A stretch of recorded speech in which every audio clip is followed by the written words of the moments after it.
Hey guys, what's up? Welcome back to the channel. It's Cynicalex, and today I want to try and tackle the question of which is the best epic quest to start and finish first, in addition to the related question, which is the best deluxe pack connected to an epic quest that you should prioritize purchasing first or second or third or fourth.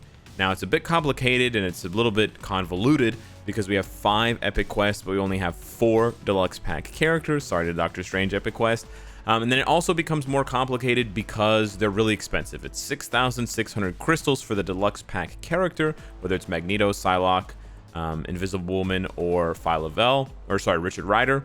And then on top of that, they're not discounted during Black Friday. Now, I also wanted to make this video ahead of Black Friday because I know people are going to ask me between now and Black Friday to rank the 4 Epic Quest Deluxe Pack characters. Again, Richard Rider, Invisible Woman, Psylocke, and Magneto.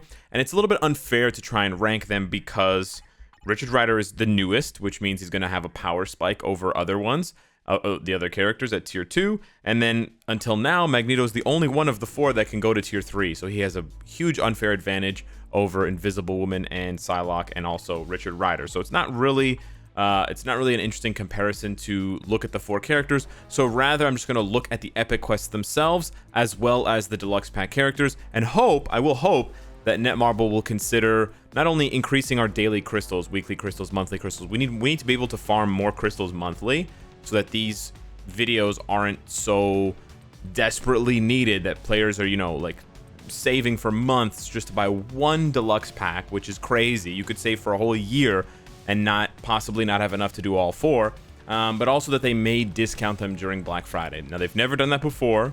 I don't want to get your hopes up, but my thinking, my hope, my optimism is that if I make this video and I bring this topic up, they've seen a ton of demands, right? They've been hearing it for months now. Improve rewards, improve ABX rewards, improve daily crystals, monthly crystals, weekly crystals.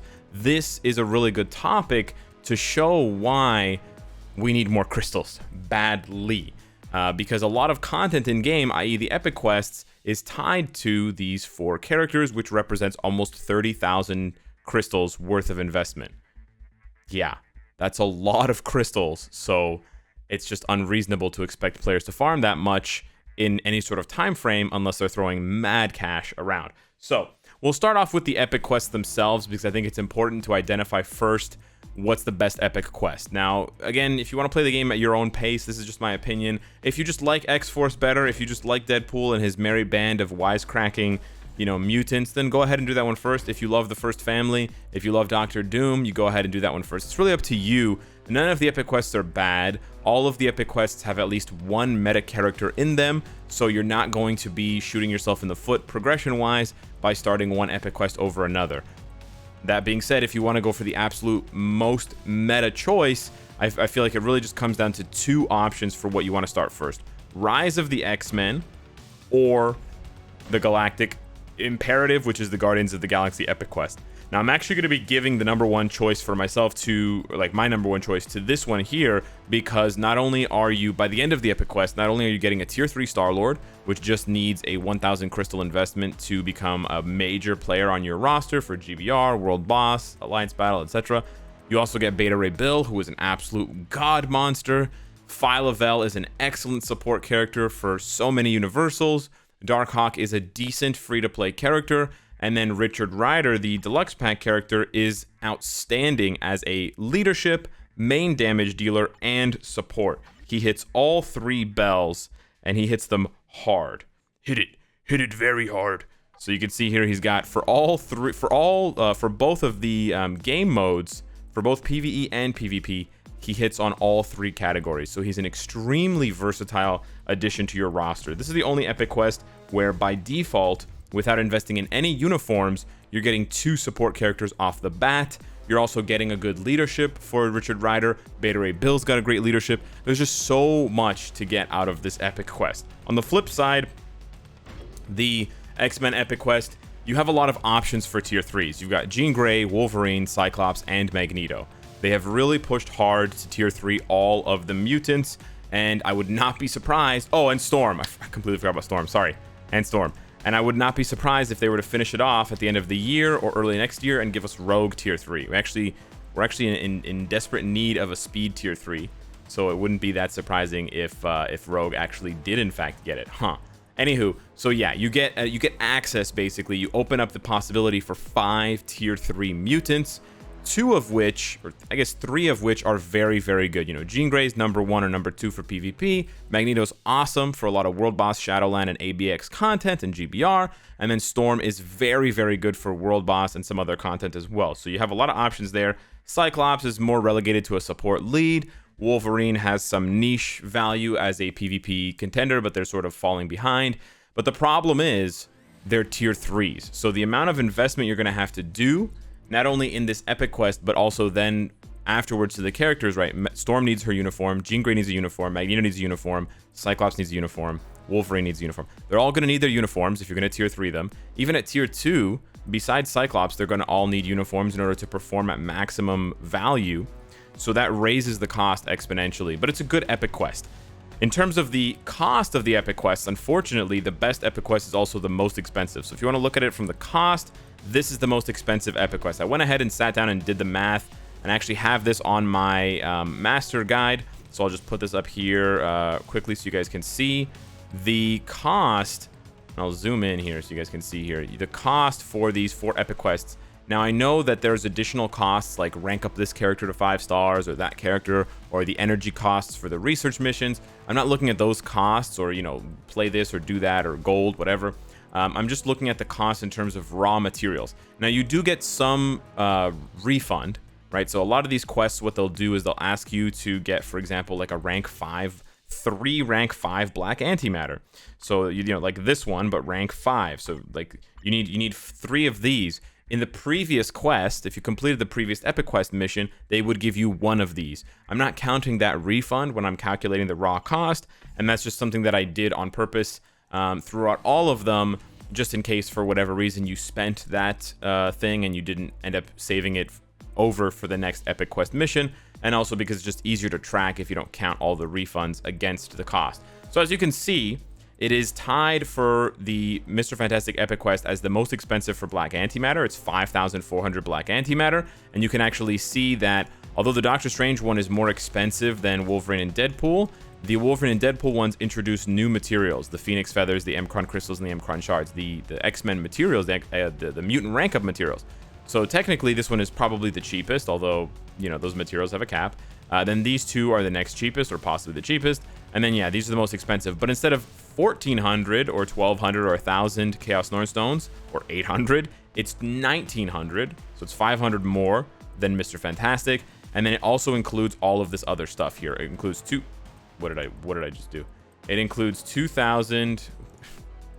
Alex. It includes 2,000 Phoenix Feathers and Mcron Crystals, 1,000 Mcron Shards, 8 Blast Books, and then the tier 3 materials. Now, again, you do get sort of a refund in a way on those tier 3 materials because you're getting a tier 3 Star-Lord, but you have to incorporate those into the epic quest, because if you go ahead and do the epic quest, if you're like, okay, Cynicalex said the Beta Ray Bill epic quest is the best one to do first, so I'm going to start doing that one first. But as you're doing the Beta Ray Bill epic quest and you're going through the missions, you're like, oh, you know, Cynicalex or whatever, Beast Mode or Forgo said that I should tier 3 Black Widow. So you go ahead and you use your tier 3 materials on Black Widow. This is not bad advice, by the way. But then you get to the Star-Lord part of the epic quest and you're like, oh, hang on, I don't have any of these materials anymore.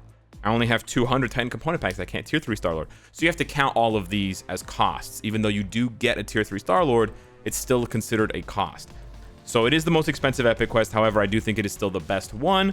And then I would put the X-Men epic quest as the second best one, just because it opens up so many options for you as far as characters that you can advance to tier 3.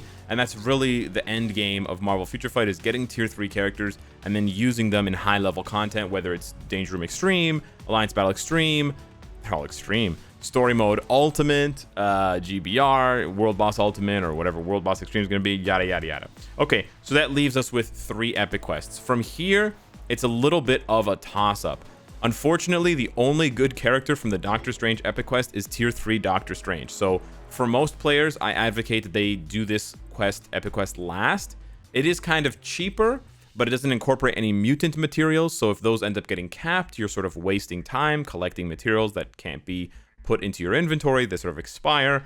And yeah, pretty much every other character in this entire epic quest is just either a leadership, Ancient One and Satana, or they're just purely a Shadowland character. That's all you're getting out of the rest of the roster here. You're not getting any high-level world boss clears. You're not getting any support characters with support passives.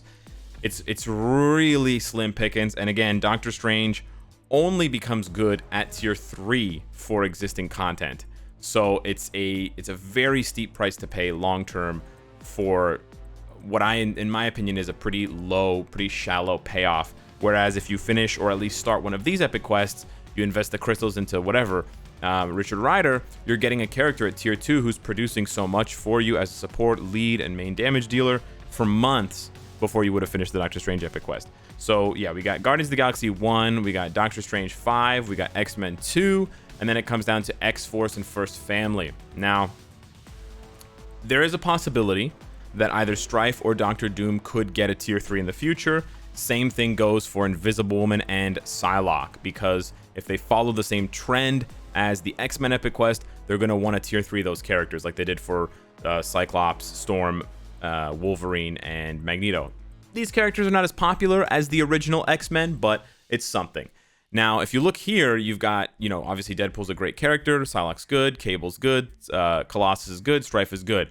The possibility of them getting a tier 3 definitely will increase Strife's value a lot. Strife is currently still the best counter to the meta that we have right now. Again, I'm imagining him getting a tier 3, but if you imagine the current meta that we have now, one of the biggest players or unsung villains is Hulk because of the heal.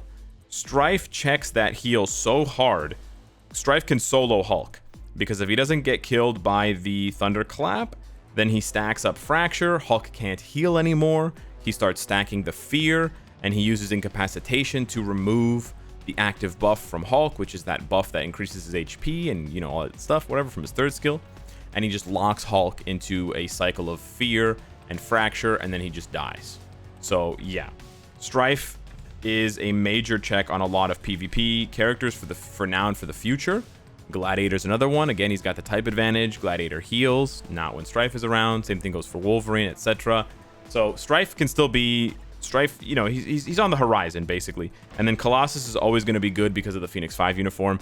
Cable's amazing if you've got the Summer Days uniform. And then Psylocke, the problem with Psylocke is she would just be another Ebony Maw clear, and we just got Ghost Rider. So how badly are we really hurting for Psylocke, right? We got Scarlet Witch, we got Professor X. Psylocke just does not fill a niche for the future the way that Colossus and Strife would. On the Fantastic Four side, Mr. Fantastic is probably the weakest tier 3 out of all of them, minus Wolverine. He's probably the second weakest tier 3 in the game right now for the Epic Quest characters specifically. On this list here, Victorious used to have value, but not anymore. She has much less value, so she would need a uniform to really, come back into the game. And she's a pretty new character in the Marvel universe, so I kind of doubt it. Doctor Doom, like Strife, is poised to get a uniform. Everybody wants God Emperor Doom and become amazing, but again, that's contingent on him getting that rework, getting that tier 3, getting that uniform. Invisible Woman, a little bit more value, I think, in my opinion, a little bit more open-ended for what she could be able to do, whether it's PvP or support, if she got a uniform, if she got an upgrade compared to Psylocke, since they're both Epic Quest characters. But again, I don't see a lot happening there because she's a blast type, and it's just like we're overflowing with good blast type tier 3s. We have 10 tier 3 blast types. And then Crystal, Thing, She-Hulk, and Human Torch are just kind of like middling characters. They could be good, they could get upgrades, but is Thing ever going to compete with Hulk and Gladiator? Probably not. Human Torch, is he going to compete with Ghost Rider? Probably not, right? So they have kind of very large shoes to fill, but really it just comes down to who you prefer. Now, if you don't want to go for who you prefer, you want to go for value, then the third best, in my opinion, Epic Quest would be the First Family, because the Doomsday Epic Quest provides such good rewards with the Extreme Boost ISO. You've got the double gold rewards, then you've got the 4 and 5 star ISO and obelisks. So my final ranking, and you could consider this my ranking for the characters themselves as well, would be GOTG and Richard Rider number 1, Magneto and X-Men number 2, Invisible Woman and First Family number 3, Psylocke and X-Force number 4, and then Doctor Strange number 5. So that is my opinion for the 5 epic quests and the 5 deluxe pack characters. Again, addressing the idea of just judging the 5 epic quest deluxe pack characters in a vacuum, it's difficult, but I still think it's very easy to argue that at tier 2, nobody beats Richard Rider. He's just so good at tier 2. He's fantastic, right? So many support buffs, so many leadership, you know, he's got it all. All defense down, iframe ignore, AoE. He's got it all. He's a universal hero, super flexible. He's got leadership. He's just amazing. And then the epic quest, although it's the most expensive, I believe that you get the most meta characters out of it without having to do further crystal investments later on besides Star-Lord's uniform. You don't have to buy Richard a uniform like you do for Magneto. Don't have to buy Phyla-Vela uniform, and you definitely don't have to buy Beta Ray Bill a uniform a la every other, you know, Mr. Fantastic, Wolverine, Deadpool, etc., Doctor Strange. So hit me up in the comments down below. Let me know what you think. Thank you so much for watching, and I'll see you, and start saving for Black Friday, I guess. And I'll see you in the next one. Take care.